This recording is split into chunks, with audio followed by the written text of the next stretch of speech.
All right, thank you. Well, it is now 1:07 p.m. Pacific time, December 3rd, 2020. We are on the record for Idaho Department of Lands hearing number PH-2020-PUB-10-001.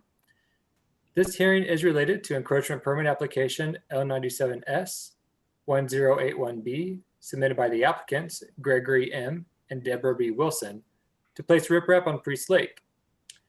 Bill Falloon has objected to this application and requested a hearing. My name is Andrew Smith. I'm the Public Trust Program Manager with the Idaho Department of Lands and the hearing coordinator in this proceeding. The Idaho Department of Lands is responsible for administering the Lake Protection Act, found in Idaho Code Title 58, Chapter 13. This section states, the legislature of the state of Idaho hereby declares that the public health, interest, safety, and welfare requires that all encroachments upon and or above the beds or waters of navigable lakes of the state be regulated in order that the protection of property, navigation, fish and wildlife habitat, aquatic life, recreation, aesthetic beauty, and water quality be given due consideration and weighed against the navigational or economic necessity or justification for or benefit to be derived from the proposed encroachment. No encroachment on, in, or above the beds or waters of any navigable lake in the state shall hereafter be made unless approval therefor has been given as provided in this act. My responsibility is to consider the application and the written record, accept and weigh evidence submitted by the parties, and take public comment in order to determine whether or not the proposed encroachment meets the applicable statutes, rules, and case law. I will then issue a preliminary order which will be reviewed by the director of the Idaho Department of Lands. He will then issue a final order no more than 30 days after the conclusion of the hearing. The department has provided me with the agency record, which is posted on IDL's webpage and consists of the October 1st application, an October 2nd email from IDL to Bill Falloon, the October 2nd notices of application to agencies and neighbors, the October 7th comment from the Idaho Department of Environmental Quality, the October 13th order confirmation and affidavit of publication for the legal notice of application, comments from Mr. Falloon dated October 26th, October 29th, November 9th, and November 20th, an October 28th comment from the Idaho Department of Fish and Game, November 10th notice of appointment of hearing coordinator and public hearing, IDL's and Mr. Falloon's submission of exhibits dated November 30th, the October 2nd applicant's response to objector's memorandum, and the December 2nd objector's motion to strike untimely response. I am also taking official notice of the applicant's existing encroachment permit number L97S 1081A issued to Mr. Wilson on or around April 18th, 2006. Regarding the motion to strike the applicant's untimely response, I want to address that here at the beginning.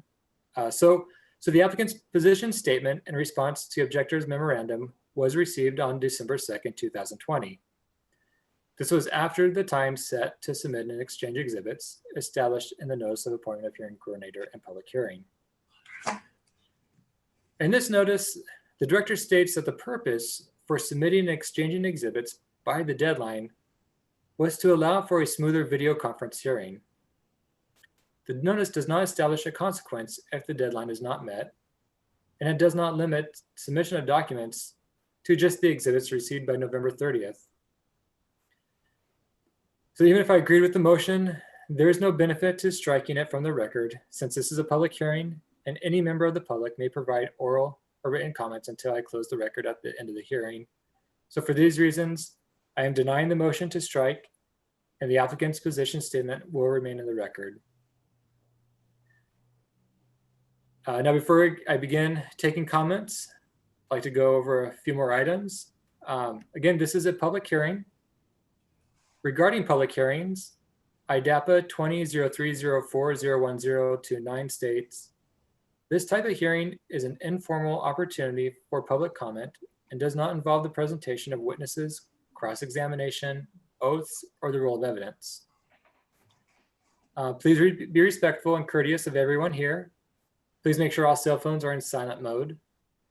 This hearing is being recorded, so be sure to speak clearly.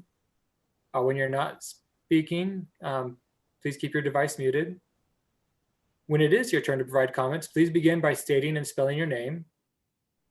There will be no swearing in. Please direct all comments to me, not to the applicant, the objector, the department employees, or other participants. Presenters may defer to legal counsel or specialists if they choose. While I may ask questions of anyone providing comments, again, there will be no cross-examination or questioning by anyone present. And I may limit testimony if it is duplicative, or ask a presenter to remain on task if testimony is wandering. So I'm going to take presentations as follows. First, from the applicant and or their representative, the objector and or his representatives, other public witnesses, and then the Idaho Department of Lands. Finally, the applicant will be given the opportunity to respond to issues raised and make closing remarks. So with that, Mr. Circle, do you have any questions regarding the procedure of today's hearing? No, I do not. That sounds fine. Okay. Ms. Kitts or are the representatives of Mr. Falloon? We have no questions at this time, thank you. All right, thank you. Ms. Kaufman, any questions? No, we have no questions either. Thank you. All right, thank you. Great. All right, well, Mr. Wilson, Mr. Circle, the time is now yours for your presentation. My name's Gregory Wilson. My spelling is in the application. I'd like to run through just generally the history of the problem. On or about September 1st, Dr. Falloon sent me an email requesting that I remove a rock crib structure that was in the lake near my southern boundary, plus some rocks which had been placed upland of the ordinary high water mark a few years back. I had my wife correspond with him, and I walked into the offices of Kavanaugh Bay IDL office. I wasn't called. There was a writing that said that somebody called me. Nobody called me. I walked in and met with Trevor Anderson and told him that I had a problem developing with my 17-year neighbor, with whom my families had great relations. And I just said, I need to find a way to solve this. I said, I believe that this structure is grandfathered. It pre-existed our purchase of the property. My son can attest to that as well. And I said I could either take the position it's grandfathered and essentially produce that evidence and fight it, or what other options do I have? And Trevor suggested that a portion of that could be permitted under riprap. So I spent some time with him. He forwarded me an application. I contacted my friend and professional engineer, Steve Circle, and we developed the application. My goal really was to avoid conflict. I live on Priest Lake. I have for 5 years. I've owned it with my wife for 17, and I don't want to have problems with any of my neighbors. It can just spoil your attitude and cause some bitterness. So that was really my design, was to, how can I solve this quickly, solve and get the problem behind me. So that was the reason I filed a riprap application instead of defending a grandfathered structure. Moving up to really a review of the problem. It's my view that we really didn't have a problem with this area between where the riprap was and where Dr. Falloon formerly had a large concrete monolith. That was a historic dock approach for a dock that he ultimately moved south. The the concrete monolith provided shore break and stability. So between the monolith and my little ripraps, he had a sandy beach, and there was really no erosion problems except during seasonal high water. Every spring at Priest Lake, we get some amount of high water, which together with wave action moves sand around in either south or north, or basically in both directions, just depending on the prevailing waves. Additionally, boat traffic waves make a difference too. So I had placed sandbags along that boundary temporarily to really keep things stable and not moving back and forth. I didn't really want any sand from him. I didn't want him to have my sand. So, and then seasonally, I would remove those and stack them up and cover them with the tarp. So in 2018, Bill removed this monolith. He had a couple of gentlemen come in with jackhammers and take it out. I knew that he was going to do this. I just didn't know when. And in a couple of years before that, I said, Bill, you know, if you're going to move this, you're probably going to suffer some erosion, because he had a kind of a seawall about 3 feet upland from the ordinary high water mark, which got horribly eroded. And ultimately was ready to fall down. It was merely standing on 3/4 inch rebar. Even the south side of his monolith had severe wave erosion. So I said, you know, you're going to get beach erosion here, and plus I'm going to get beach erosion. So try and find another way to do that. And so ultimately it was taken out in the fall of 2018. During the summer season of 2019, I don't recall, I think we had moderate high water, but the wave action really was increased on my south boundary and on his north boundary due to the fact that this large, and I never put a tape to it, but it was probably 20 or 25 feet long, together with the blocks that were between it. And there started to be some wave erosion. What happened was I had quite a few stones placed upland of the ordinary high water mark that were basically had sand on both sides. So during the summer season of 2019, some of that began to erode from big waves, from boats. These wake surfing boats produce huge swells, and there was some erosion. So I noted that, thinking, well, I'm going to have to do something next year, and I didn't. There was a log that floated up onto Bill's beach, but it was too heavy for me to lift. It ended up on my property. It's actually not part of a riprap. It's just something that needed to be cut up for firewood. So in 2020, we had a pretty rough spring in terms of weather. We had a number of storms from the north, which are kind of unusual because the prevailing wind is southwest, the prevailing wave action's from the southwest, but we had tremendous boat traffic. I've never seen that much boat traffic on the north side of our lake.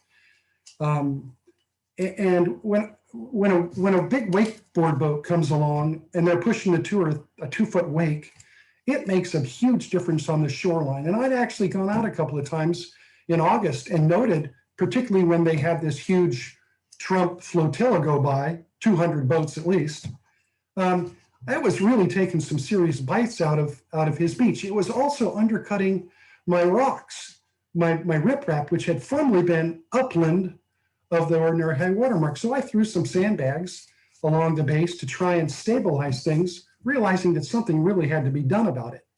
So, I know there's been some accusations from council that I fortified this thing with a log, and that it was essentially, most of my upland rocks had so much erosion that they then now became a southern boundary of my beachfront. So I have this beautiful western boundary, which has very little erosion, except at high water. But now I have a south boundary, which is in a completely different direction, 90 degrees to my beach, and it's being eaten up slowly. Now, the sandbags I put in place protected some of it, but I lost the beach because my rocks are essentially north of my boundary line. And So I put sandbags in place just as a temporary measure. It also protected some of Bill's property from erosion. And and I understand how he's upset that he's lost some beach, but I think the sole reason he lost beach was because the monolith was removed and he exposed his shoreline and mine to just a lot more wave action. And really between 2003, when we bought the property, and 2018, that area between the monolith and my south boundary, there was virtually no erosion, with the exception of spring floods when the water gets really high. I mean, for example, in 2006, it was inside our boathouses, waves crashing on boathouse doors. So it really, any level of erosion above Summer Pool has an impact because of it's coupled with wave action. So in meeting with Trevor and in designing this riprap on my south boundary, my new south shoreline, part of the agreement was that they would only permit a portion. So I have a pretty large portion that used to be upland and became lakefront in the last 2 years. And I have this little portion that is, I think it goes 4 or 5 feet into the lake. The balance of that old riprap, I don't think it's a barb because there's no hook on it. I was going to use those stones to move them up to protect the southern boundary. And in compliance, I have a spirit of compliance. I'm not trying to be difficult or unreasonable. So Trevor said, I can only approve a portion of this. So that was my hope. And I'm going to move on to Mike Amer sent a kind of a review out, and he said some things in here that were a little concerning to me because I know he's Trevor's boss. He's now saying that the application didn't comply. He doesn't think it's a riprap because I have a nice western beachfront. But I think it's important to note that I'm not trying to protect my western shoreline. I'm trying to protect, with this application particularly, my new southern shoreline. So the riprap seeks to cover 100% of that. And the old, I'm going to call it a legacy riprap that I believe is grandfathered, was built. It had to be built in the 60s because if you look at one of Bill's exhibit pictures, it says 2003, and it shows a picture of a little green cabin. You can see some cobble boulders kind of at the beach, and you can see a shadow into the water. What's under there is built with the same cobbles that were built with the old retaining wall. And I know Bill has said that I built it, but my son's a lawyer. He'll testify that it was there when we bought the property. It's unique because it is built in a wooden crib. And a lot of the old timers, this Diamond Park was developed in 1958, and Bill's former owner, Fivez, built that. We have a little history. He built that concrete monolith with his wife in 1960. The old cabin that I removed was built in the early 60s by Red Rouse. The same boulders were used in here, and there's a log crib. It's actually embedded into the lake bed. And I have, over time, as they fall down, kind of restacked them. Sometimes some of Bill's nieces and nephews come over and they'll walk on them and such, and I'll just pick them up and try and prop them up.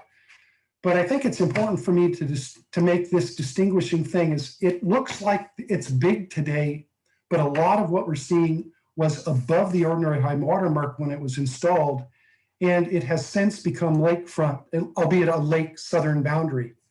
So in terms of navigability, it helps protect that southern beach area for launching stand-up paddle boards. I mean, Bill and his family have used that section just north of the riprap to launch their paddle boards so they don't break their skegs on rocks. He has a beautiful cedar canoe he built, which, I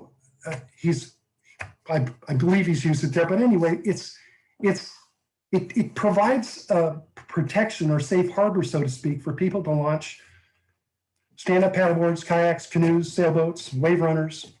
So I think, in responding to opposing counsel's comments that there's no navigability function, that's a huge navigability function, but it's for personal watercraft as opposed to a dock, which might launch a boat. In addition to that, I know that Mike mentioned there really didn't seem to be much economic value to this riprap. And I'd have to say that Bonner County actually assesses an additional property value for sandy beaches. And if you owned property on Priest Lake, you will easily see that sandy beaches command a huge premium. So what's happening to me is I'm losing a beautiful sandy beach that's been there for long before I bought it. And I just don't want it to erode south and go away, because it'll just eat up a big piece of real estate. I mean, it is my deeded real property. And I don't want IDL to say, Wilson, tear this down. You don't need it. This is like a taking. I mean, I have a very valuable asset. It's been there, and I want to preserve that. And I'm willing to be flexible and helpful. But I really think that Bill's removal of that, well, I know the removal of that monolith permitted this problem to happen because we never had erosion in this little space. So I think that that this permitted riprap is in fact a riprap and not a barb, and that it does cover 100% of the contour of my new southern beachfront. And I think that's all I have to say. Steve, would you like to Okay. speak to Yeah, will. the permit? So, okay, Steve Circle for the record, with Tri-State Consulting Engineers. Do you need my address, Mr. Hearing Examiner? Okay. So yeah, Greg had reached out to me during the summer and explained basically everything he just did here now, with a little more in more detail. When I looked at this and, the prevailing winds is one of the major factors that play into this, along with boat wakes and storm wave action. And so since the prevailing winds come from the southwest, all these properties on this eastern border of the lake are subject to wave action and continuing erosion and whatnot. Now, Mr. Almer's statements are correct as far as normal riprapping is along the frontage, water frontage, and that's normal. And I've done that all up and down the Spokane River, Coeur d'Alene Lake, up the St. Joe River and such. So I'm very familiar with the application there, but in this particular case, I do agree with Mr. Almer as far as this being a unique situation, because when I look at the history, when that's the key, is we look at the history and recognize that Mr. Falloon years ago did have a cast in place concrete abutment that served as his encroachment for his dock access from his gangplank. And even the photos that was stated in the opposing counsel, which was great, providing that, states that and shows that. But what it doesn't note is that what you don't know in there, and what Greg has shared with me, and he did just with us all together, is that over the years it has eroded away. And how is it eroding away? By wave action, by the prevailing winds bringing in that, and what, you come up over, whether it's ordinary high water, above the ordinary high water during the high water seasons, or more so in the boat traffic, that all this sand is going away. And the only way really to protect it is what we've designed here. And it made sense, going off of Trevor's recommendation when he first met with Greg in his office, that if we were to expand that jetty, so to speak, maybe that's not the correct terminology, but what's already in place and has been since the 60s, we want to, and we tried to describe that as best we could in the application, that we want to relocate that upper stream so we don't have any issues, and protect that. And I think that without that, and the evidence of prior to 2008, no erosion was, or 2018, no erosion was there. But even in the pictures that are provided, shows where he'd broken up that wall. Well, if we had pictures prior to that wall and we saw that erosion, that would be clearly even more evidence that that particular structure at that location was in fact protecting the water the beach fronts for both properties. So photo C of the applicant's position statement spells that out. And so that's what I'm really referring to. And so what we simply want to do is on Mr. Wilson's property is to better establish that so we can protect for years to come. I don't really agree, and I definitely do not agree that because of what Mr. Wilson has already done is eroding his neighbors to the south. Because if that's the case, with this abutment wall here, he would have had that going on for decades. So having said that, I know I'm confident you've read through all of our application and certainly would ask that if you have any questions, I'd love to answer those. But our statement is that we think this project is permittable, buildable, and it's got value engineering into it and should be considered for approval. And let me just add that to quote Mike Hamer, the barb material that's in the water was going to be removed and moved up into this new position. I'm not sure I'm able to disturb the lake bed and remove the log crib that was built. No. But the idea was to greatly shrink this and put it just, I think it was 4 feet into the water and up, I believe, 8 feet up. Yep, 8.5. Upland. Yep. So essentially doing what was recommended, which was we can't permit the whole thing. And I don't want to fight. I don't want to spend the time and the emotional energy to fight and prove grandfathering. There isn't an aerial photograph before 2000 that'll tell you anything. I've reached out to the Rouse family that owned this in 58 and 60. Rouses, they're a lot of these people are gone, and their grandkids didn't have anything. So I had some trouble. I mean, I don't want to have to hire a private investigators and go to NASA and get photographs to try and prove this. I have no problem bringing this into compliance, but I really need something to protect this new southern boundary, which I believe is solely the result of the removal of the monolith. And I mean, Bill's had substantial erosion problems historically on his property. It's a little steep on the beach, and mine's not. And if you, even his neighbor to the south, it's got a huge sandy beach, but his is short. He's had that seawall. Seawall never permitted anything to accumulate on his property, except in this spot where he had a really nice sandy beach, just like ours. And I would say 3 or 4 or 5 feet of that's gone, unfortunately. But we didn't make this happen. I did nothing. The erosion started in the 2019-2020 season. And Bill can confirm that. That's all I have to say for now. Okay, I think we're good. Any questions that you may have of us, or? Yeah, I want to make sure I understand the application. So it looks like there's already some material at this location now.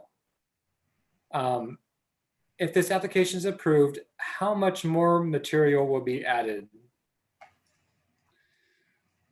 You can start. Yeah. I'll start. Okay. So what we're going to do is first we're going to start with, and have you seen some of the aerial photos that have been submitted? We're going to draw some of the rocks up that are already native there, and we're going to place them in the format that's shown in our detail of our improvement plans.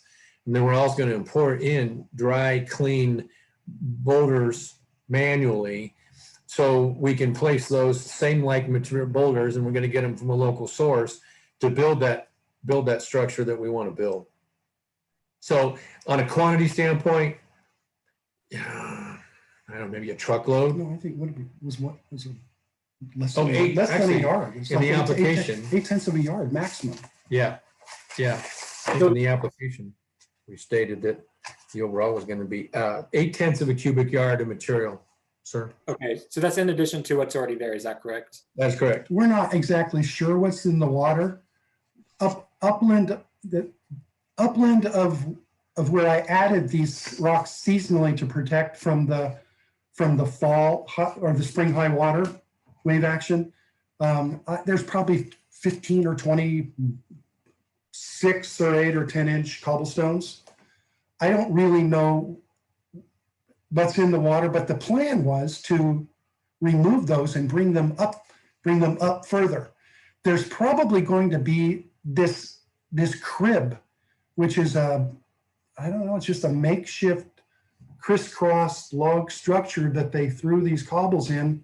And I'm not even sure they do much today. They're under the water most of the time, except for one, which is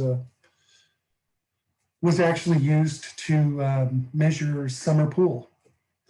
But the plan was to remove those, bring them up, but I didn't want to disturb the lake bed and remove the logs. They would probably not have a profile under water that exceeded 12 inches, I would guess. So the log cribs, can you see those now when the water Yes. goes down? Yes, you can. Okay. Yeah, they're pretty much embedded though. And I didn't want, in my application, I said I wasn't going to do anything with lake turbidity or pull them up. And I'm not even sure I have the physical strength at my age to do that. But and my children won't work for me anymore. They're So I wear them out. so how far is this? Does this follow the property line? No, it's on my property. It's upland about, I think, a foot on my property. How far away is it from the property line with Mr. Falloon? I think between 1 and 3 feet. I think at the upper part, upland part, I think it's closer to a foot. In the water, it might be closer to 2 feet, maybe 3, because it kind of doesn't go straight west. It kind of goes a little northwesterly. Okay. Can you describe how this proposal will stop erosion or prevent erosion? Well, the waves enter this section from the southwest, and what it's doing is it's slowly working its way up my southern boundary, bit by bit. The existing cobbles, and I'd say it's 8 feet, 7 or 8 feet, maybe 7 or 8 feet. We've lost the 1 or 2 feet of beach that was south of where these cobbles are.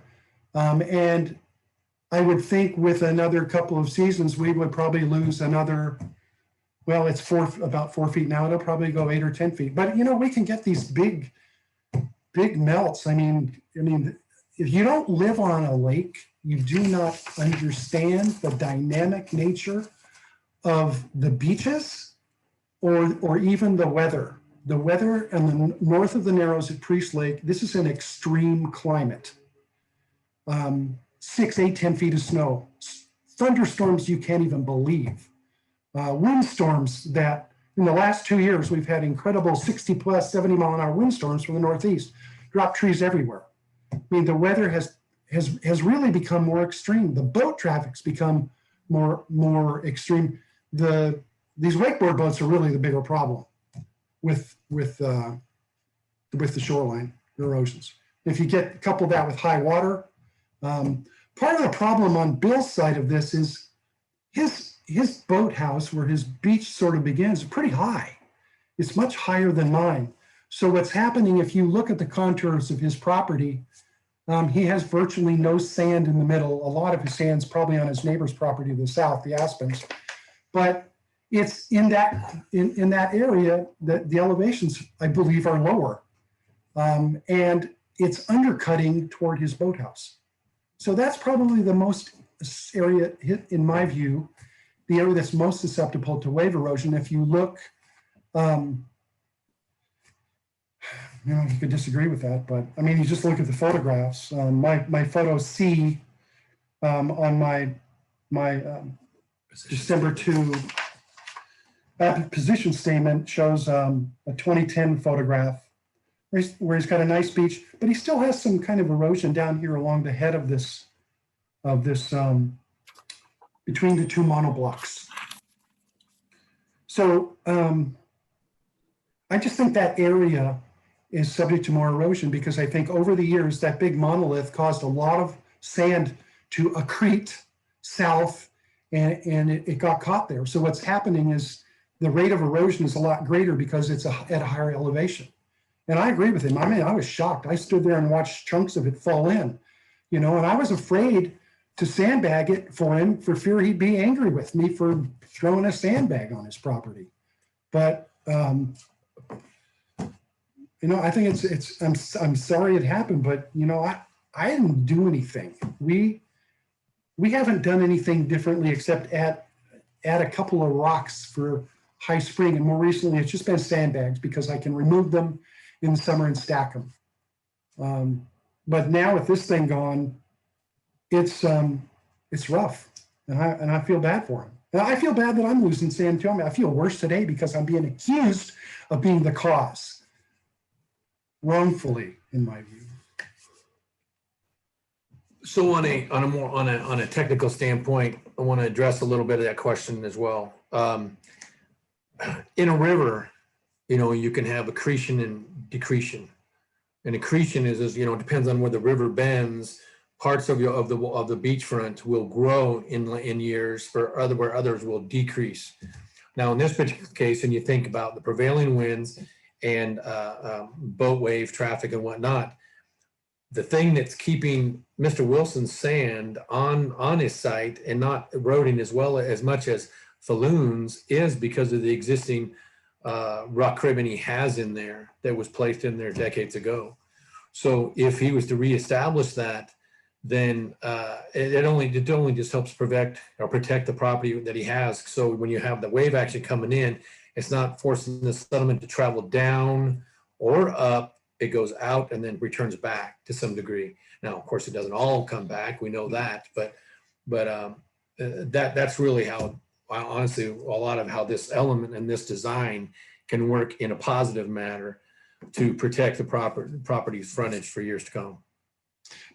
Mr. Falloon's beach is merely trying to find a new equilibrium since the monolith is gone, and it will come to a new equilibrium, and he will get a beach. The wave action will filter the fines up, as the water goes out and it comes up, it brings it up. The lake harvests sand every spring. The water goes out 3 feet.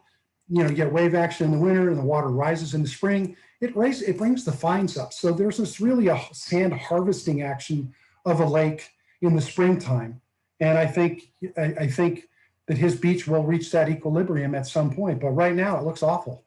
And I feel bad for him, and I'd help him do whatever. I would help him with this if it would preserve my beach too. Well, thank you, Mr. Wilson. Thank you, Mr. Circle. Is there anybody else that was going to be speaking on your behalf today? Tyler? Yeah.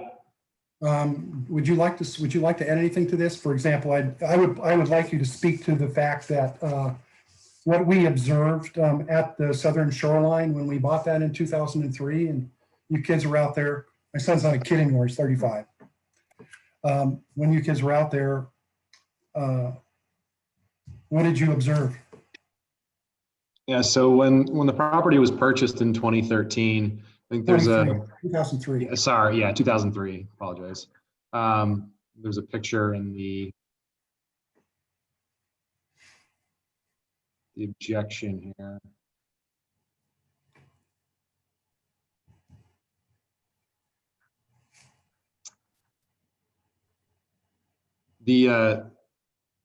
The property contained a rock wall that was comprised primarily of what looked like boulders from a river. Really, they're all very round. That same type of rock was used throughout the property, not only for the retaining wall that was separated the dirt from the sand to the lake, but it was also the same type of rock that was used in what I'll refer to it as a breakwater. It's essentially the dividing line that we're discussing. And in fact, if you go and look on the current boundary line between Bill's red boathouse and our property line, there are still remnants of that wall that are left. The concrete that was used in the wall matched the concrete that was used on the rocks in the water as well. So the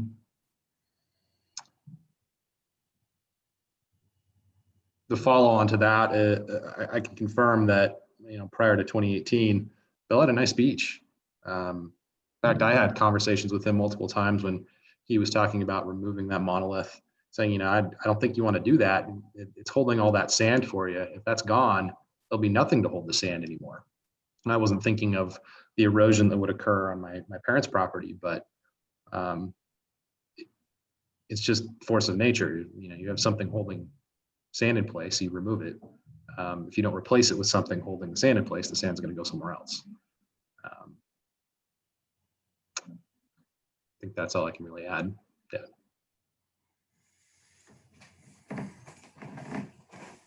right, thank you, Mr. Wilson, Tyler. Okay, well, with that, we'll let Mr. Floon and his legal team provide comments now. Just noting that Mr. Wilson, you'll have a chance to respond at the end. So again, thank you, Mr. Wilson, and Mr. Circle. Mr. Floon, time is now yours for your presentation. Make sure that the screen share is connected with Ms. Kitz's computer so that we have the proper pictures and diagrams coming up for the hearing officer. Right, so our screen will still be available to be seen with the boardroom, but if you view the screen that says Hannah Kitts on it right now, that's where all of the exhibits that we are displaying will be. We can see both. Mm-hmm. So they- Can I start talking? yes, Let me take my mask off so Ross. that's fine. Can you see me? Yes. And everybody hear me? Yes. Well, Greg, thanks for presentation, Mr. Circle. Thank you. Greg, I don't really want to be here any more than you want to be here. Hopefully we can resolve this. My goal is to resolve this amicably. Just like Greg started, how it started for me was, I can't remember if I spoke with, I think I spoke with, well, I decided that there was a problem with our beach and I wanted to talk to Greg, but although Greg's a friend, we have had a few conflicts in the past, but that was quite a while ago. I'd say we're quite amicable now. Or we were, hopefully we'll continue to be that way. But I thought it was better to write him an email. I think at this point I talked to Trevor Anderson and he asked me to give him Greg's contact information, and I elected to tell Trevor I want to try to resolve this between Greg and myself. And so I wrote Greg an email, but I never heard anything from him. And then I wrote him a second email, which is in the records, and I didn't hear from him. So I think at that point I talked to Trevor. Then Debra, Greg's wife, came over and she told me that they were quite taken back by my letters, my emails, which I explained to her why I sent them and my concerns. I think we kind of resolved, it was a little confrontational, but I think we resolved things. But she told me to then communicate with her, which I did on a couple of emails. Eventually, Greg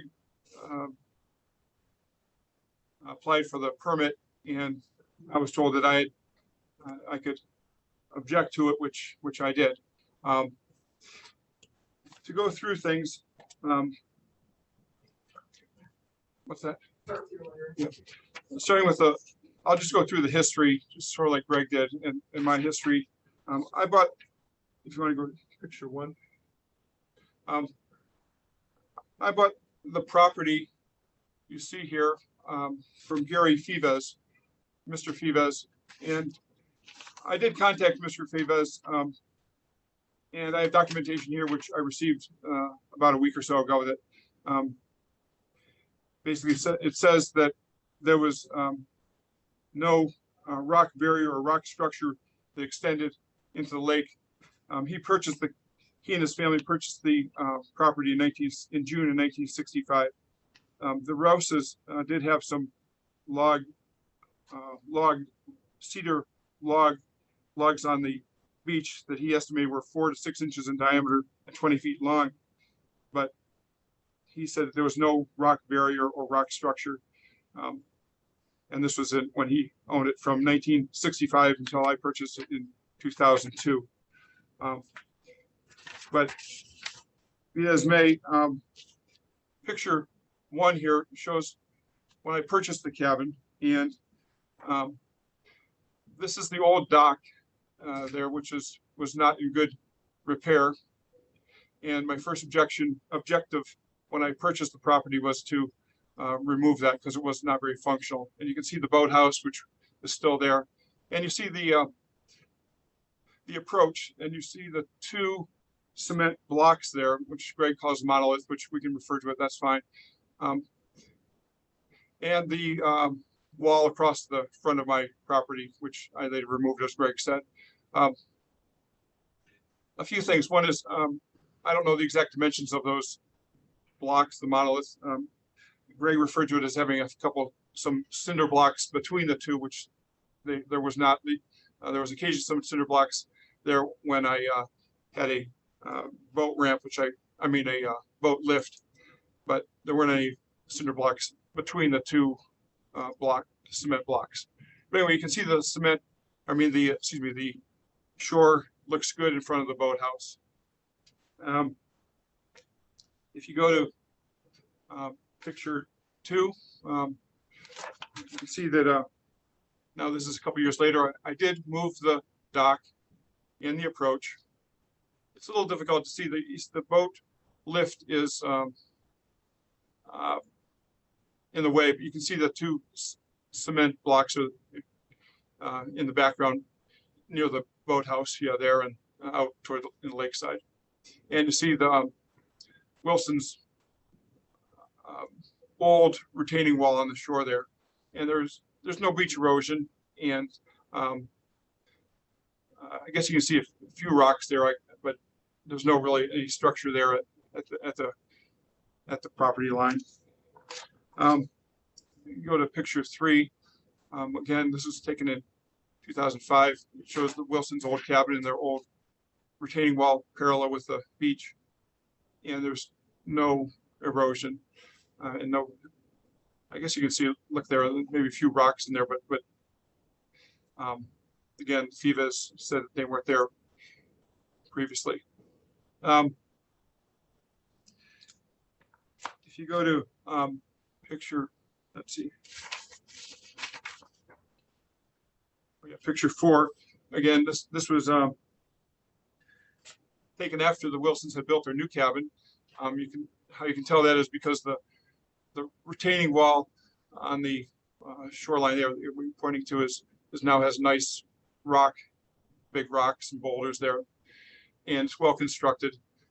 And you can see a little toward my property, or the property line between the Wilsons and my property, there's some rocks there. Again, there's no beach erosion. And again, next picture 4, here's a picture of Tyler when he was younger. There's their new cabin. And you can see a little, if you look at the property line closely, you can see some rocks there. You see near right there. So there is some different, it's different there than it was previously. Then that's 2000, what, 5, what's that? 2006 or 7. 2006 or 7. Now, Greg was right, and I showed this, the cement blocks, monolith, whatever we're going to call it, was there. And since I moved my dock, they were not functional. And actually, they were an impedance to my using the beach, and they were ugly. And I told Greg, and we talked about it, that I was going to remove them because basically I wanted to use. They impeded the use of my beach. Tyler says we discussed it. I don't remember speaking with Tyler, but maybe we did. I don't recall that.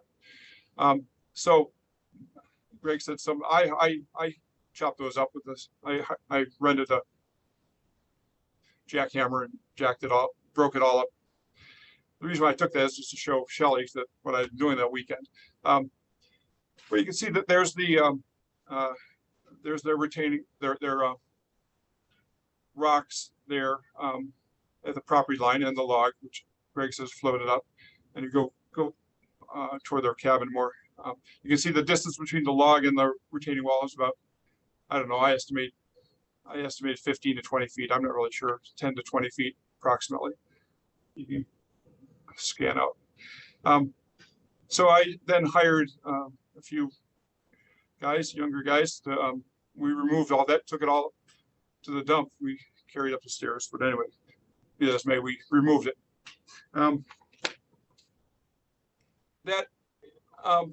Yes, Greg is correct that monolith, whatever, did protect the beach. Any beach, any barrier you put in the lake, such as what we see here at the property line, or under their dock and approach, or in their other property to the north, which was previously owned by the Brophies. You can see that in the background. I spoke with Mike Brophy. Anything that you put into the lake, because of the flow of the lake, will accumulate sand on the north side. And that's what happened to you can see the distance, Greg's other lot, which was previously owned by the Brophies.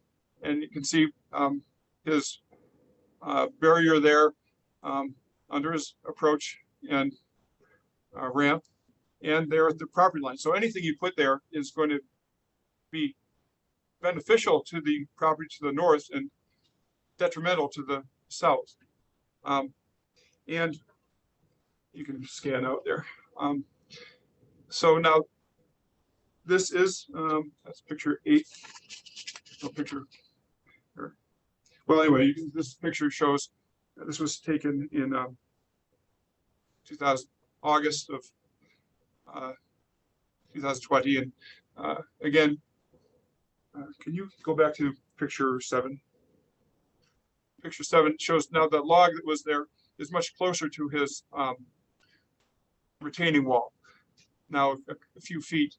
And so I assumed that because it was closer and the wall or barrier, whatever I call it, is now further up the beach, lakeside, I mean, excuse me, land side, that had been built up.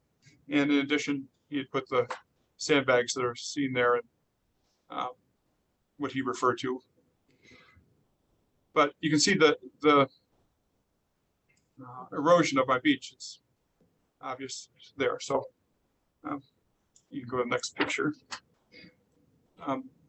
This just shows, you go, these pictures just show the erosion, which we can just scan through that there. And it's about, okay, that stop right there. This picture, again, shows the difference between my beach and their beach. Theirs looks like Maui, mine's look like Maine. But anyway, it's a significant difference, which is obvious there. If you go to the next page, that shows the depth of it. It's approximately 6 to 8 inches.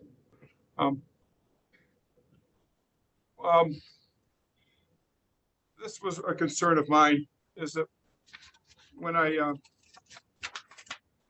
previous pictures were taken in August, and then when I was there in September, we were up there in September, I noticed that now there's an 11th bag of sand there, which I said, why is that there? And then you can't really see much there, but the next morning when when the water is calm, you can see that sand had come through the barrier.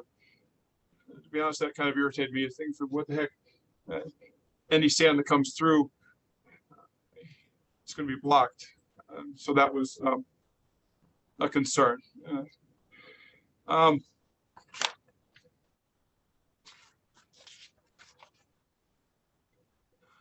So I guess that you can just see the difference in what has transpired. Also, if you go back to that picture for a second, in reference to what Greg says, again, I would like to resolve this amicably, and wish we weren't in this meeting today, but I don't think there's much difference between the orientation of my property and the Wilson's property, or we don't have a picture of it, the property to my south, which is the Aspens. They're all kind of parallel. So I don't think waves affect my property more adversely than they affect Greg's or the Wilsons, yet the Wilsons have a nice sandy beach. Mine is eroded away. I don't have pictures of the Aspens, but the Aspens have a nice sandy beach. So there's something that's transpiring between the Wilsons and to the north and the Aspens to the south, and mine's eroded. Continue on. You can take. I'm not even going to, this just shows an old picture in 2002, which I took, happened to show the Wilson's old dock when I did not have any rock or any barrier underneath their dock, but later he put something there, or they put something there. You can show the next picture, which shows that they've put rock there, which is, again, I think it's for sand to accumulate. In terms of the proposal, Greg kind of changed his tone a little about the amount of flooding you get every spring.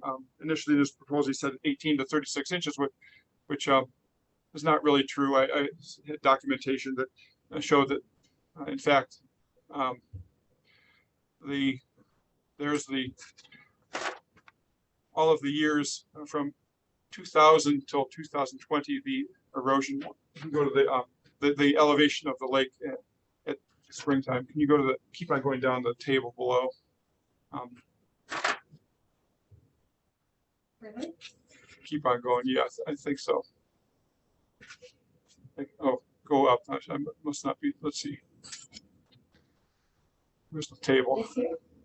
No, there's a table that I created. Well, there's I created a table. Not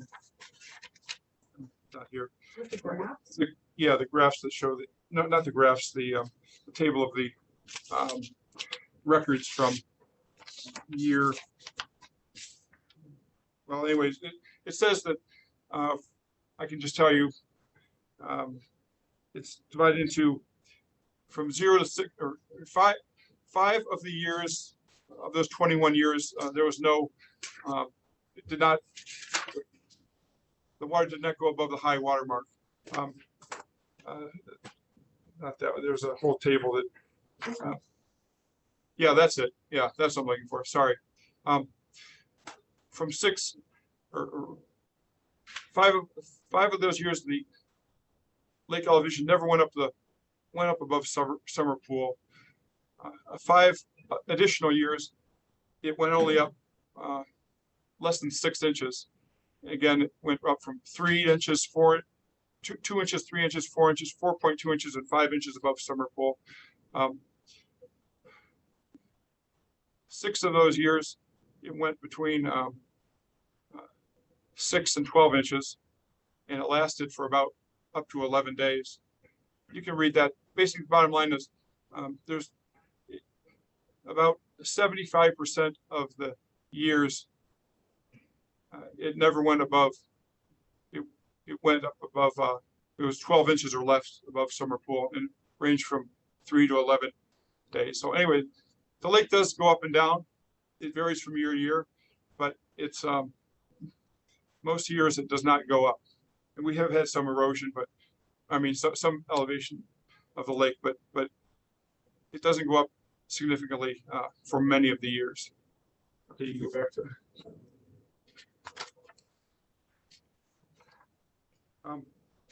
In terms of the proposal, I documented many inconsistencies. I don't know if you want me to go through those because it was inconsistent with what throughout. I should go over it. Okay, for the proposal.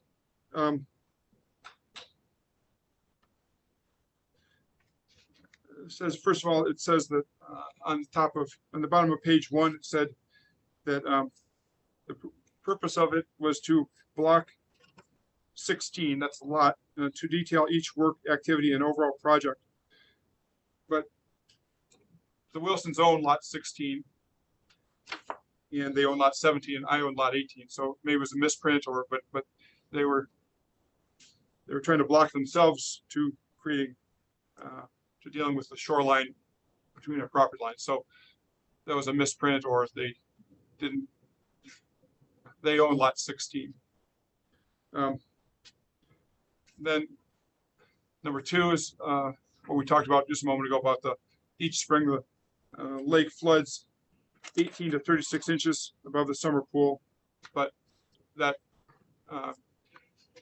is not accurate, as I just discussed. Then number 3 says that the installation of the riprap will begin 17.5 feet west of the southwest corner of lot 17A, point A, applicant's lot, at the intersection of the high water mark, point B, and continues 8.5 feet west to the high water mark. But that didn't make any sense to me because there's only one high water mark, so I didn't really understand how it go from one high water mark to the other high water mark when there's actually just one high water mark. Also, in the proposal, there was conflicting descriptions of how the barrier would be created. Said on the top of page 2, it says that segment points C and D will have a riprap footprint of 4.5 feet by 1 feet wide by 3 feet high. But then later on the next page, it says that it's going to be 4.5 feet long by 3 feet wide by 1 foot high. So one place it says it's 3 feet high, another place it says it's 1 foot high. That didn't make sense to me. And then there were inconsistencies in the diagrams in what it's written in the proposal. In the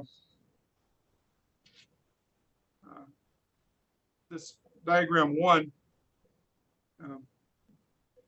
it shows that it's different than what's described in writing. It says in the written description, it said from point B to point C is 8.5 feet wide, or long rather, by 1 foot high by 1 foot wide. But if you look at this picture here, diagram 1, says you see it from at point B, it's 3 feet wide, but in the description it says it's 1 foot wide. So there's inaccuracies there. And then if you look at this diagram here, from point, go back to that. From point C to point D, in the description, again, it said it was 4.5 feet wide by 3 feet by either 1 foot or 3 feet high. This shows that, so therefore, as you go out into the lake, the barrier will get bigger. But in fact, in this diagram, it shows it's getting smaller. It's narrowing, but So the picture is inconsistent with the written information or description. And then if you go to page diagram 2. Again, from point B to point C, in the written proposal, it says 8.5 feet long by 1 foot wide by 1 foot wide, or 1 foot high. Here you can see from point B to C, it progressively gets higher as it goes from point B to point C. So it's different than what's in the written description.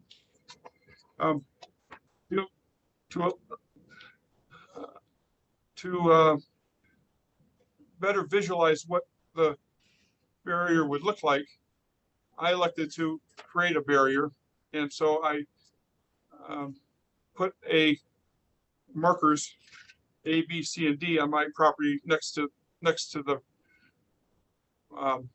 property line. Now the water is down, and as was written in the proposal, from point A to point B, it's 17.5 feet. From point B to point C is 8.5 feet. And from point C to point D is 4.5 feet. So I measured those out. Can you go back to that picture and magnify, go kind of toward the lake to see point, no, go, so you can see point D there. So so this is what, from B to C is 8.5 feet, from C to D is 4.5 feet. So now, then I created the barriers as were described. So from B to C is 8 feet, 8.5 feet by 1 foot by 1 foot. From C to D is 4.5 feet long by 3 feet by 3 feet. And that kind of what it would look like in the proposal, depending on, so it's quite a big structure. And I'm concerned that it would do more damage to my property, my shore, than what's already there. I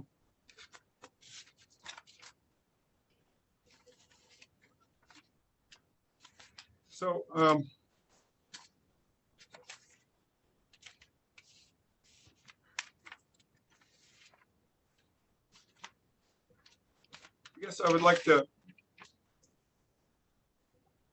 first of all, I think Greg is correct. There was more boat traffic there than last year, although Greg spends more time than I do up there.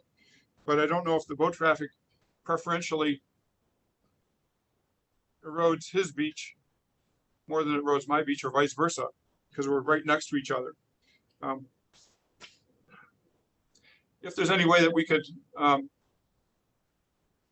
resolve this, Greg is concerned about the economic value of the sandy beach, which, and he is correct that I and family members have gone over to their beach to launch our kayaks or our paddle boards or whatever. But that's the whole basis of me taking down that wall, that barrier in the first place, is I don't want to have to go to his beach to use it, because ours is so rocky and non-functional. And so, and it does, the economic value of a sandy beach, yes, I would rather have a sandy beach than a rocky beach that like I have. And I think we should all be entitled to having a nice beach, and that's my goal. My goal is not to damage his property. My goal is to hopefully be able to use my property also. That's about it. Do you have anything to say? Sure. See if the hearing officer has any questions for you first.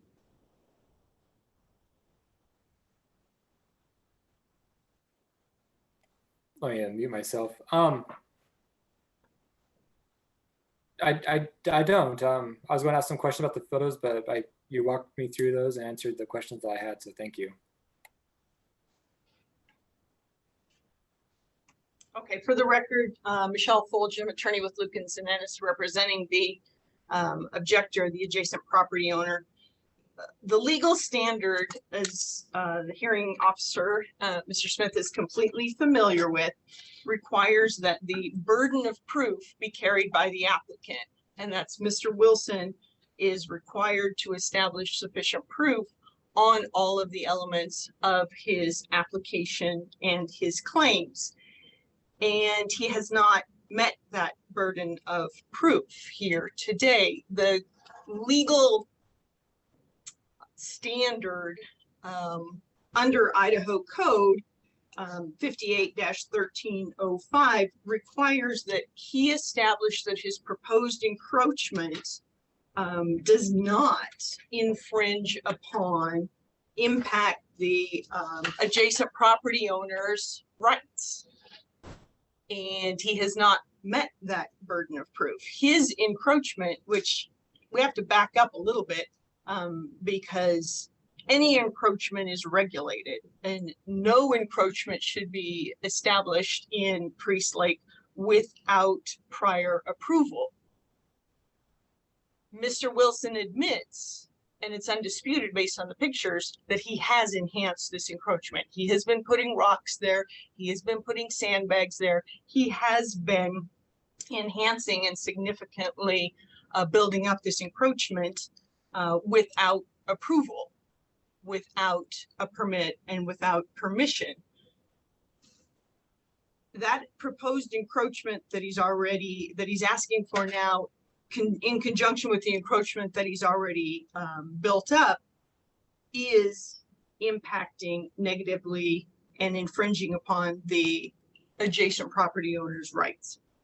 And it should be denied because it is infringing upon the adjacent property owner's littoral and riparian rights. The adverse effects are sufficient grounds for IDL to deny this permit and this application. The detrimental impact created by this encroachment is justification for denial of this permit. There is no evidence in the record sufficient to meet the burden of proof that this encroachment is enhancing navigation, fish and wildlife habitat, aquatic wildlife, recreation, aesthetic beauty, or water quality. To the contrary, Mr. Wilson has fully admitted the reason he wants this encroachment is because his sand is going away and his tax assessed value is impacted due to sand or lack of sand on his property. That valuation, that sand going away concern, does not meet the IDAPA standards 20.03, 0.04, 0.030, 0.03. The sand going away does not protect navigation, fish, wildlife habitat, any of those standards that are set out in the administrative code. It's a non-navigational encroachment that he's seeking, and the evidence shows that it's adversely impacting the neighboring property owner. By attempting to blame Dr. Falloon or attempting to blame Trevor Anderson for this type of permit that he's claiming now, or I just saw Steve sticking by attempting, yeah, you're still on camera, not much of a poker face there. By attempting to blame the neighbor, it's really a diversion. It's really a red herring. It's not relevant to meeting his burden of proof under the regulatory standards. There's no legal authority for his assertion that the Falloon cement blocks have cause the need for his encroachment rocky jetty. Rocky jetties are not favored by IDL. It's a very, very high bar. You have a significant burden of proof. The other case that was referenced in the Assistant Attorney General's materials pointed out that IDL rarely permits rocky jetties. The bar is set very, very high to obtain a rocky jetty. And in order to receive a permit for a rocky jetty, the applicant must prove that the installation benefits the public. Priest Lake is a public trust lake. This has no benefit to the public. None of those claims are met. None of the basis for a rocky jetty are met by this application. And contrary to the grandfathered regulation, the grandfathered status, if we could go back to picture number 17.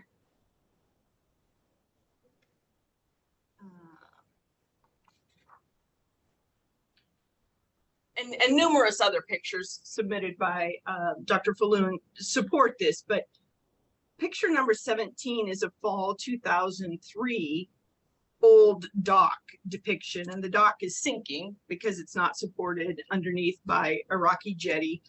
There's no rock outcropping going under or up along the shoreline, which is what we have below it.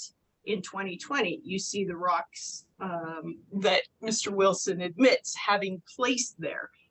Any grandfathered status has been grossly exceeded, altered, and expanded. So we're not dealing, that's not part of the application, that's not part of their claim, but the pictures clearly show that what they're doing now exceeds the scope of anything that existed previously, particularly back in 2003.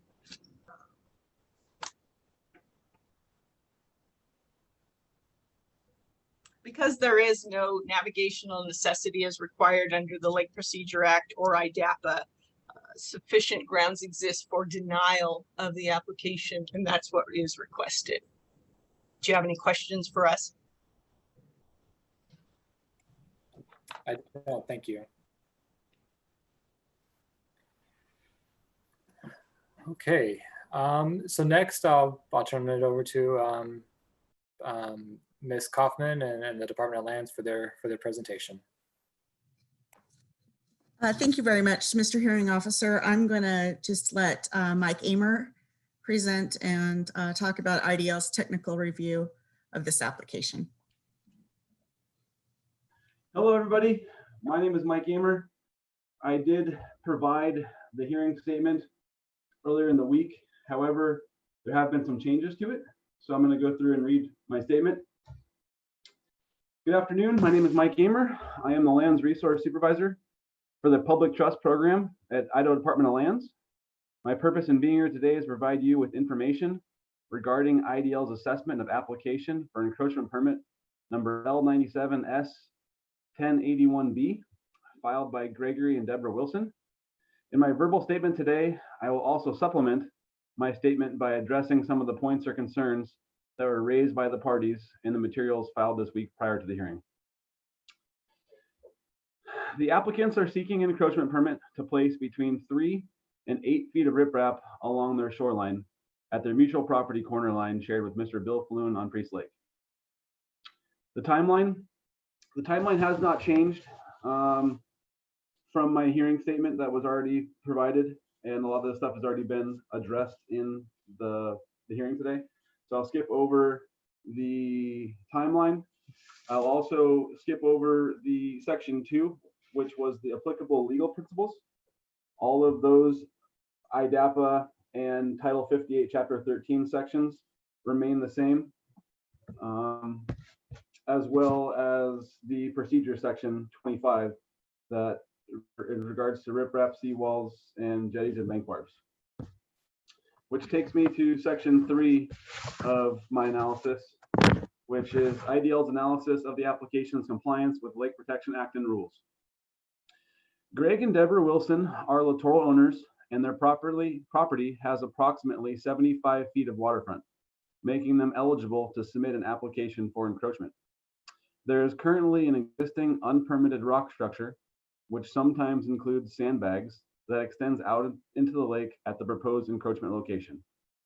It was mentioned earlier today that the structure may be grandfathered. I would just like to note for the hearing officer that in order for it to be considered grandfathered, it would have to remain unmodified since January of 1975. The applicants have proposed that the work take place during low water and in the dry, which should eliminate any fish and wildlife issues and presumably any water quality issues. The Wilsons' encroachment application is unique in that they are requesting to riprap a small section of their shoreline, specifically the corner of their waterfront property at a depth of 3 feet. Most riprap applications that IDL receives are from applicants seeking to protect their entire shoreline or where erosion is taking place and property is being lost.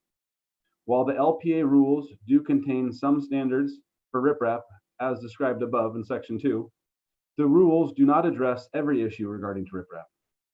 When the Wilsons spoke with IDL regarding their project, Trevor Anderson did provide them with a copy or section of IDL's procedures for riprap. The Wilsons' application included responses to each section or paragraph of those riprap procedures. I would note that IDL's procedures for riprap state that riprap, quote unquote, or quote, shall be placed along the present contour of the shoreline to prevent erosion. The Wilsons' application does not comply with that standard. Given the location and orientation of the requested encroachment, it is IDL's opinion that the Wilsons' encroachment application more closely resembles an application to permit a bank barb. As IDL's procedures state, jetties and bank barbs shall generally not be permitted as a method of controlling erosion on lakes.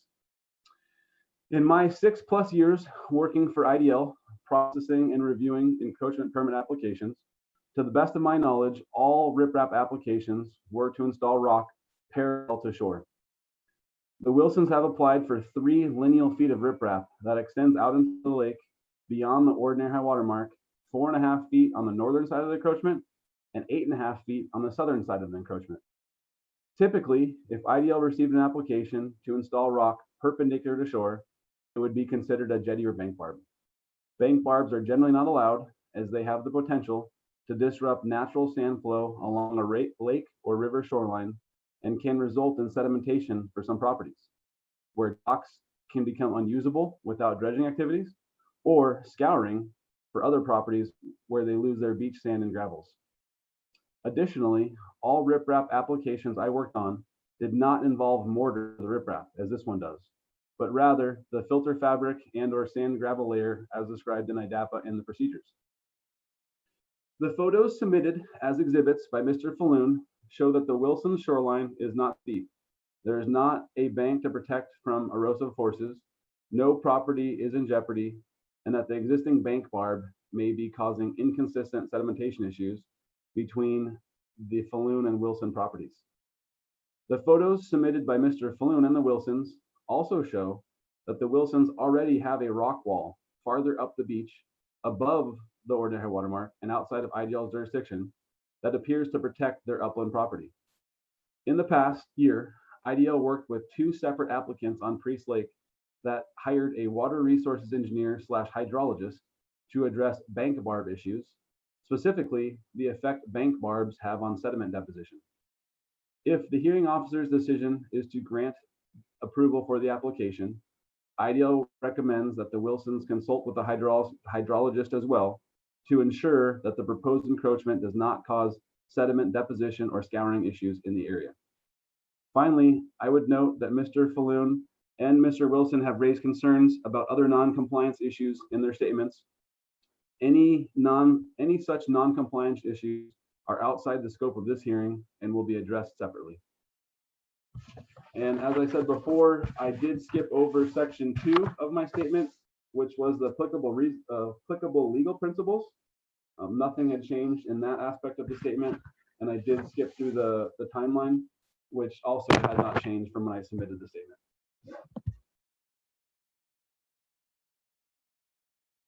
And that is all that I have. Mr. Amer, did either you or Mr. Anderson or anybody from the department inspect this on site? I did not, and I'm not certain if Mr. Anderson did. Yeah, this is Trevor Anderson, IDL. No, I did not go and inspect the premises on site. Okay, thank you. Yep. Anything else you'd like to add, Mr. Amer? No, thank you. All right, well, thank you very much. We'll turn it back over to Mr. Wilson and Mr. Circle for the closing remarks and to address any issues that have been brought up today. All Thank right. you. You go ahead, sir. I'll start. As to the 5S letter, the bulk of this historic structure is underwater. At best, depending on the water level, you would see a shimmering. There was one or two rocks that were at the ordinary high water mark in 2003. That's evident from some of these photographs, the 2003 photographs, if you enlarge them. So the 5S letter saying there was no rock wall or embankments, absolutely correct, there wasn't. But if it wasn't low water in the wintertime, you wouldn't see it. It has a log structure under the water that has a lot of cobbles. I didn't put that in. And as my son stated, there was something there. Now, I did put rocks upland, but upland rocks on a beach are not regulated. They're not in the water. They're not, if they're above the ordinary high water mark, they're fine. So I put rocks above. And I did it typically because sometimes you get waves, big waves, and I'm trying to preserve my beach. I think that's important. A lot of these photographs, some of them are taken at low water, and it looks like, it's huge. I'm only asking to go into the lake 4.5 feet. That's what I was told was permissible. So I had Steve design 4.5 feet into the lake and 8 feet above. Now the problem is that 8 feet used to be above the ordinary high water mark and didn't require IDL regulation. Well, after Dr. Falloon removed the monolith, it eroded. So when I had once a compliant above the ordinary high water mark rocks for the times when we had high water, has now become lakeshore. I didn't do that. And Dr. Falloon noted that he has had erosion since he removed the monolith. Before, we didn't have any erosion. I didn't have any erosion on my beach during the summer.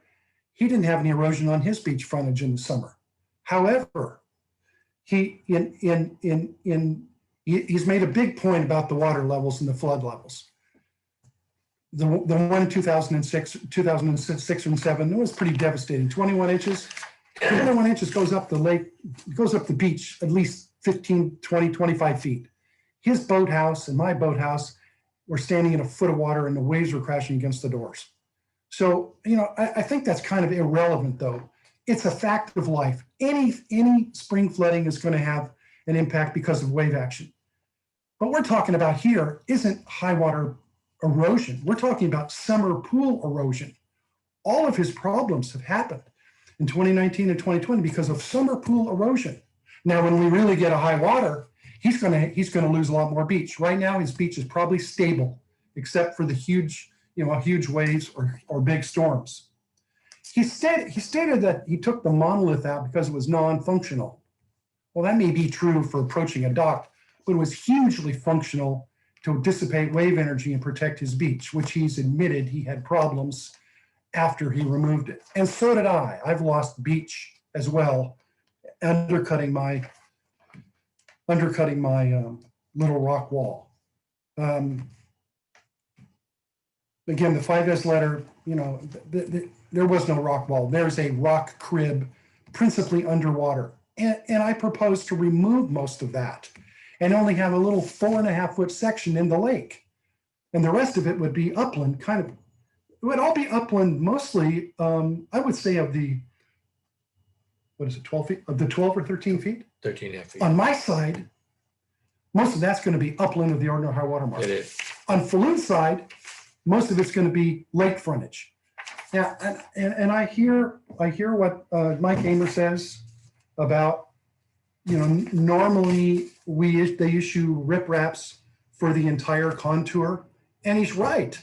My western facing beach doesn't erode in the summer, but I have a new southern contour, and that's what I'm attempting to protect. If you look at the engineering drawings, you're going to see the ordinary high water mark coming from my beach 8.5 feet west. At the south end of this proposed riprap, it goes upland 8.5 feet to Falloon's ordinary high water mark. So that 8.5 feet is a new southern boundary. That's what I need to protect. So let's just say, you know, you deny my application, you want me to take it out. What's going to happen to my lot? My lot corner is going to look like Falloon's. It's going to erode away. And I think that's wrong. This erosion resulted from the removal of the monolith. And he and I both need to have ripraps to protect what remaining beach we have. He needs to do it too, to preserve that beautiful sandy beach that he has 10 feet in front of his boathouse. You know,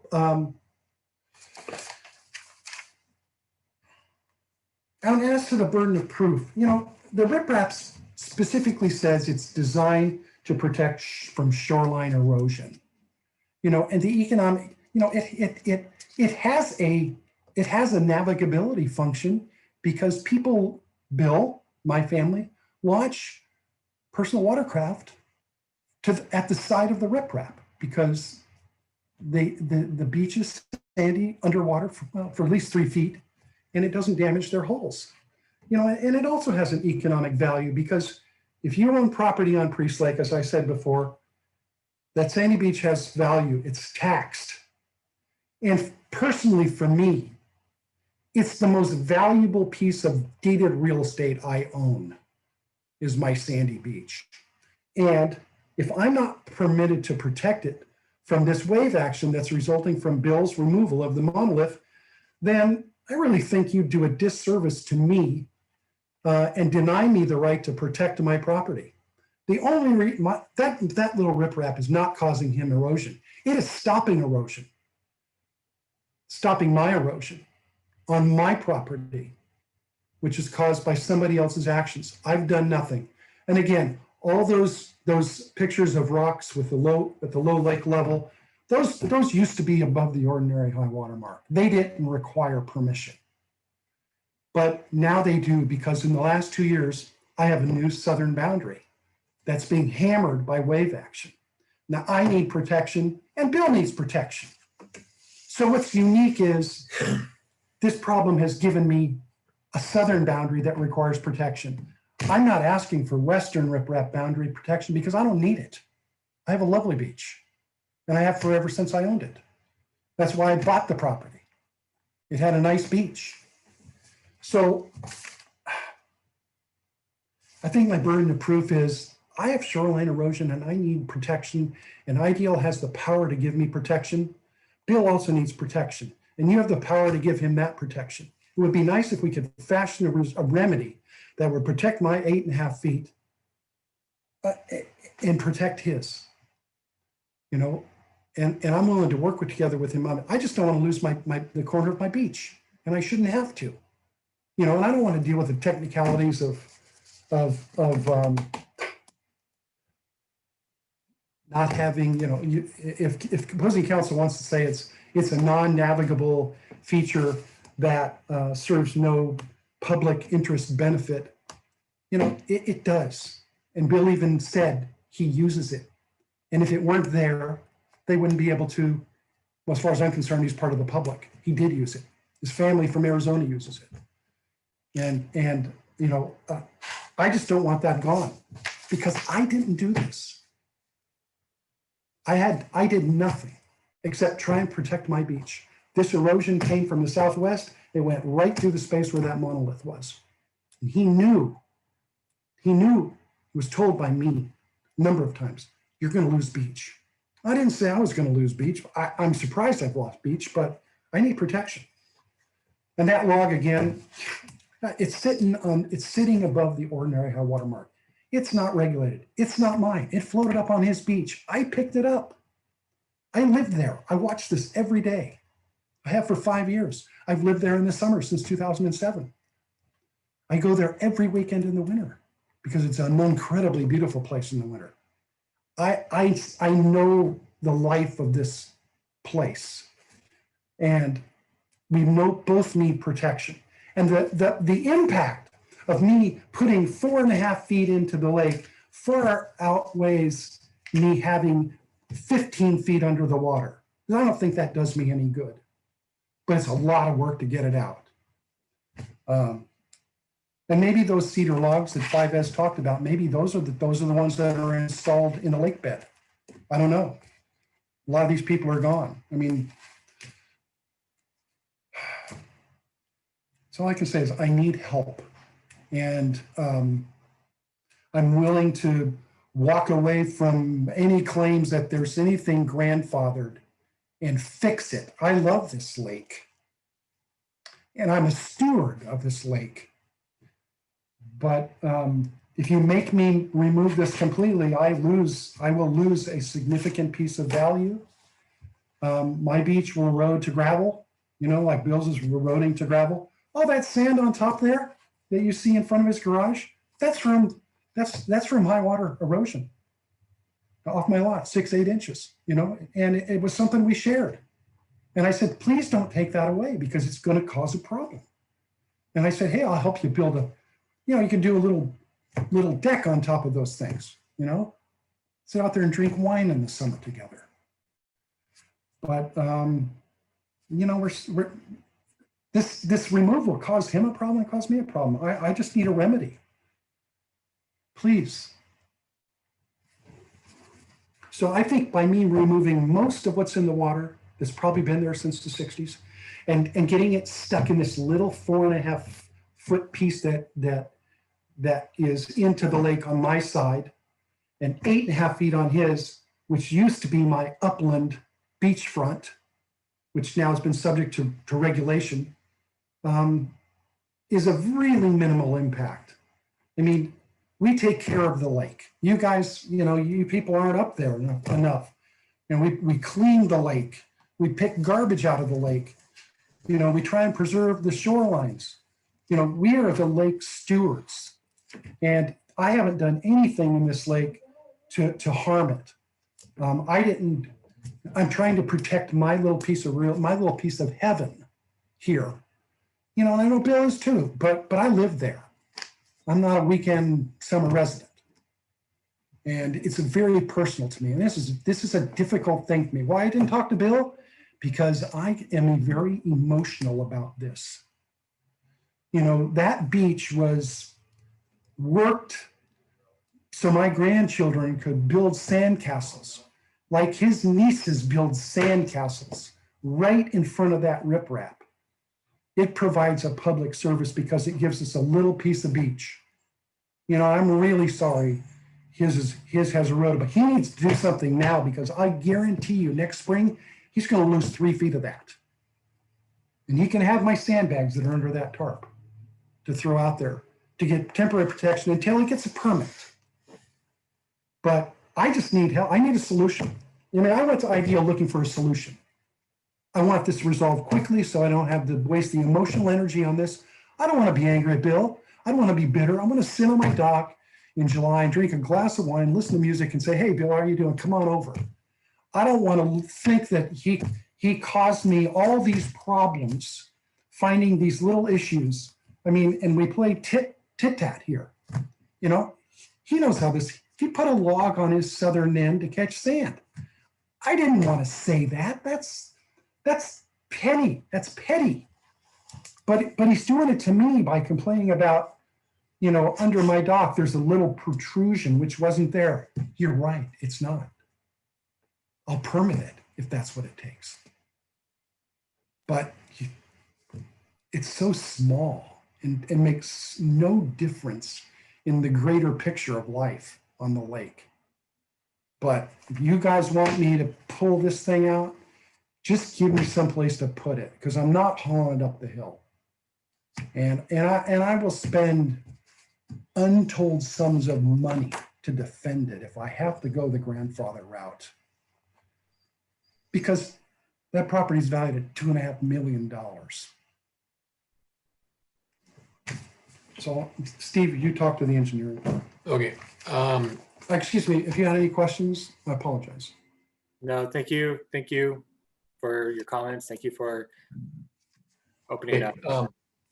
So, Andrew, out of everything that was stated, do you have any questions about the design? I'd like to make sure you fully understand what we've designed and what we want to put in here.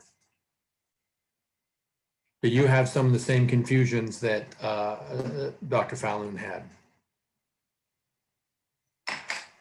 Yes, there's the one question where he talked about that Mr. Floon asked, and had to do with question 3 with points C and D when it talked about 8 feet from one ordinary high water mark to another one. That part did. Okay. So the reason on the drawing, if you go to my 1 of 2, the drawing, the detail does show that. Because if you look at historical photos and you look at aerial, and even the photos that him and his legal counsel have provided, the ordinary high water mark takes a jump, it takes a skip, it shifts at the property line because of the existing rock that's there now. That's why it shows a different line type on Fallon's property versus ours. Because I wanted to clearly identify the difference between the two, but in the blow up, it's about an 8.5 foot difference because of the years of erosion on his property in comparison to the erosion on Mr. Wilson's property. Does that help?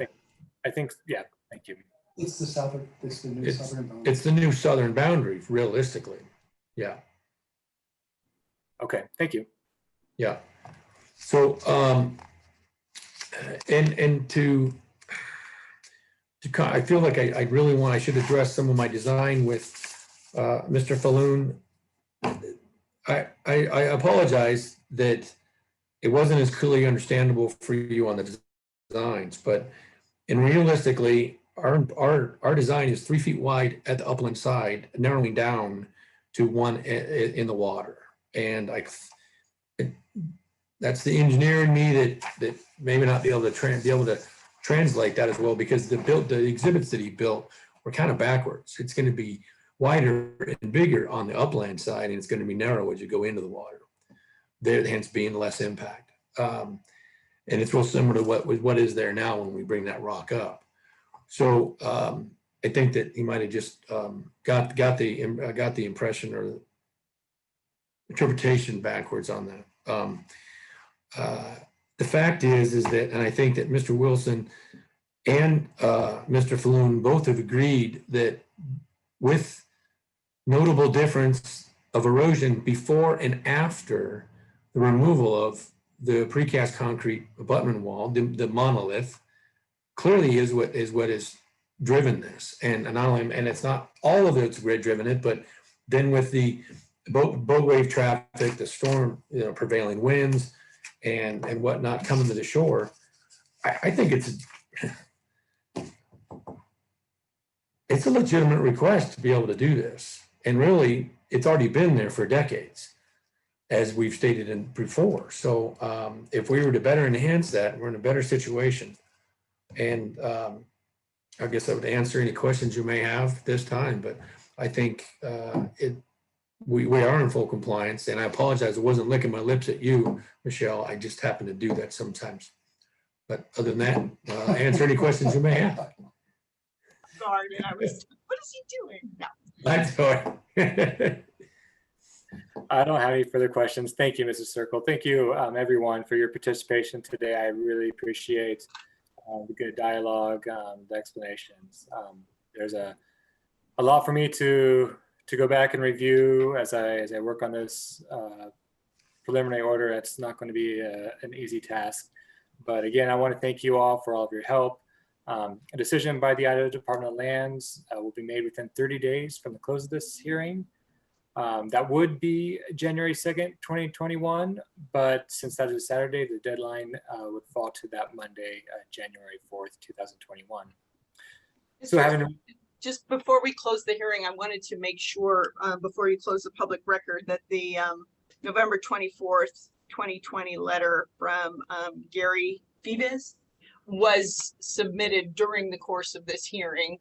And it was referenced by Mr. Wilson during his comments, but I just want you as the hearing officer to be aware that we did submit that during the course of this proceeding before we close the record.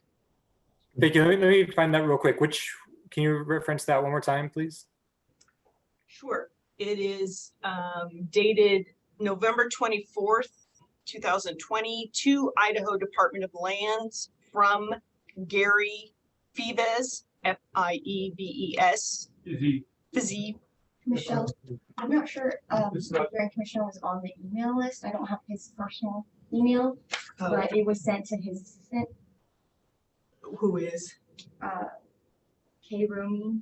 It was sent to Ms. Romine at IDL, but perhaps not directly to you, Mr. Smith. I got a copy. Mr. Smith, this is Joy Vega. Ms. Romine sent that to you and I about, I don't know, less than 10 minutes ago. So it's probably in your inbox. Oh, okay. Perfect. Thank you, Ms. Vega, for that. I had my email closed, so thank you. It's noted. I'm make sure that's in the record as that was submitted during timely. Okay, well, having reached the time of 2:53 p.m. Pacific time, I now adjourn this hearing and the record is closed. Again, thank you very much for your participation. And Ms. Gozo, you can go ahead and stop the recording. Thank you again, everyone.